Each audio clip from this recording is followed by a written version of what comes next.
What's up everybody, I'm Dev and I'm a little bummed that the lost legacy is Naughty Dog's last Uncharted anything. From Crash Bandicoot to The Last of Us, the studio's been making some of gaming's most impressive titles for over 30 years now. How did a company started by two teenage kids become Sony's secret weapon? Hey plumber boy, mustache man, your worst nightmare has arrived. Let's take a look at the history of Naughty Dog and go through some of the reasons they became one of the most prestigious gaming studios today.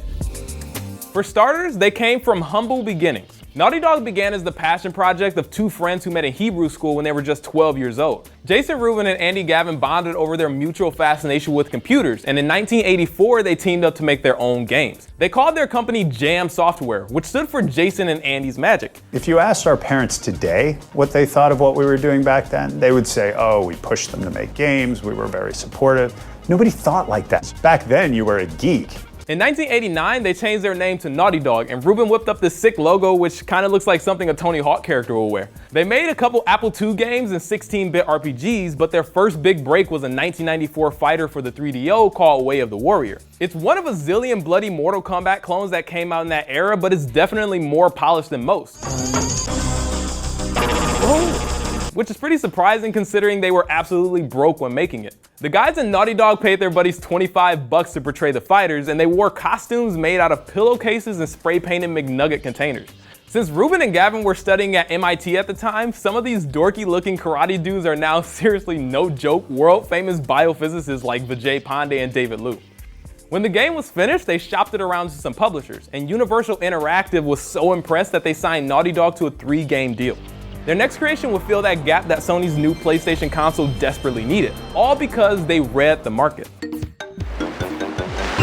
Naughty Dog had a publisher and they had a platform. Now they needed a game. Who wants to play video games? And during that long-ass move from Boston to LA, Rubin and Gavin came up with a banger, Crash Bandicoot. They knew that developers were scrambling to translate 2D genres to next-gen 3D consoles. Fighting and racing games had already made the leap, but at that point no one had successfully made a 3D version of side-scrollers like Mario and Sonic. Naughty Dog wanted to be the first. They wanted to make something that looked as incredible as Donkey Kong Country on SNES, but that took a lot of power, so a free-roaming 3D world like Mario 64 was out. Instead, they built the gameplay around linear corridors and stuck the camera right behind your character. That's why Crash was originally codenamed Sonic's ass game, since that's what you'd be staring at for hours. And now I'm thinking about it, they probably should have just called it Tails, but that's no fun. Sonic's ass wasn't going to fly with Sega, so Naughty Dog came up with a brand new character. Animals with attitude were all the rage back then, so they picked some candidates from a book about Tasmanian marsupials. For a long time, Crash was actually known as Willy the Wombat. Thankfully, that name was already taken. Any gamer in the United States that picked up a box with Willy the Wombat and the corresponding goofy attitude character that would have come from that, it would have been an absolute disaster. So they switched him to a Bandicoot named Crash after the way he ripped through wooden crates. Crash Bandicoot was a huge hit and it filled that void that Sony didn't even know they needed. Are you aware, Mr. Feldman, that Sony's PlayStation has more than 150 games? He became the company's unofficial mascot, which wasn't ideal because Sony didn't actually own the character, and neither did Naughty Dog. Universal did. But that's okay because Naughty Dog changed with the times. The studio was gearing up to make a big splash on the upcoming PlayStation 2 console, but the increase in power meant that they needed a lot more money and manpower to make the game work. And Naughty Dog went from being a team that always tried to save money and work as tightly as we could to hire big, think big. Let's put everything we have into making these games. On top of that, Sony was not happy that Universal owned all the rights to Crash. So to avoid that whole problem and give Naughty Dog the resources they needed, Sony just straight up bought them in 2001. Sony still let the studio operate independently, and thanks to their insider knowledge of PlayStation's hardware, they were able to push even more technical boundaries. Since they wanted a fresh start after 3 Crash games and that kart racer, Naughty Dog came up with a brand new franchise, Jak and Daxter. Man, that stung!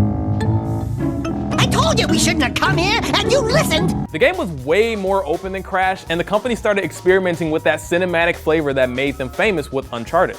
The first Jak was a cartoony platform, but after GTA 3 came out in 2001, Naughty Dog could see that the days of cute animal mascots were numbered. I mean, what's cuter than murdering people for their cars and robbing hardworking prostitutes for their money?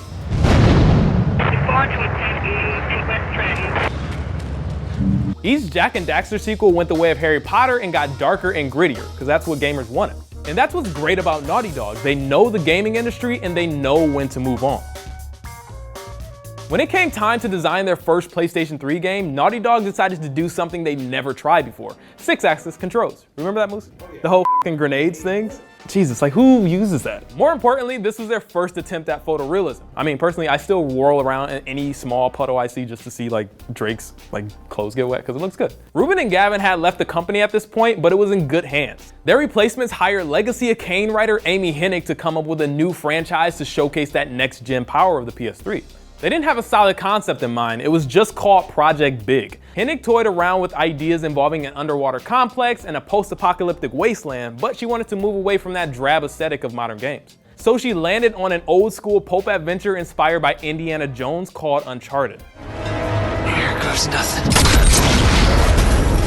The first game from 2007 was a decent start, but the series really hit its stride with my personal favorite, Uncharted 2 in 2009. By then, they knew the PS3 inside and out, so they had the confidence to play with bigger set pieces and cinematic structure. And new mocap technology let them capture every aspect of an actor's performance, from vocals to facial expressions. Come on, give me a hand with this.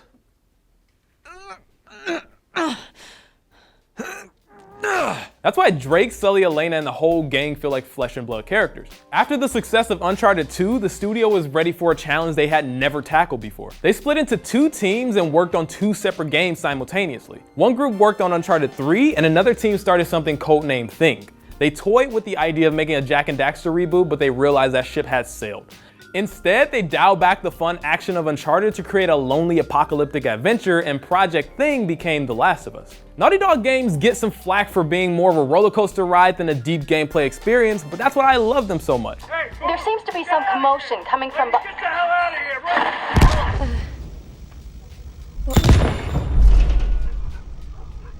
It really feels like you're the one in control of a big budget blockbuster movie, and sometimes that's way better than being dropped into an open world where there's everything to do and no clue where to go. It's hard to think of another studio that can match the detail, style, and spectacle of Naughty Dog. Granted, a lot of that comes from the fact that they only have to develop for one system, so they can wring every ounce of power from the hardware. But you can't deny the passion that goes into every pixel of a Naughty Dog game. Uncharted 4 was the last adventure for Nathan Drake, and the Lost Legacy spinoff is the last time Naughty Dog is going to play in this universe. Still, I'm really looking forward to The Last of Us Part 2 and whatever Naughty Dog does next. Whether they continue Ellie and Joel's saga or they wow us with something completely new, one thing's for sure, I'm always waiting for the next Naughty Dog game. Hey guys, I'm Dev. I had so much fun making this video. I'm a huge Naughty Dog fan. I honestly cheer with the crowd at the press conferences every time that stuff comes up. But if you have your favorite Naughty Dog game or your favorite Uncharted adventure, leave them in the comments below and I will honestly be responding to everybody. Please subscribe to Now This Nerd. Thanks.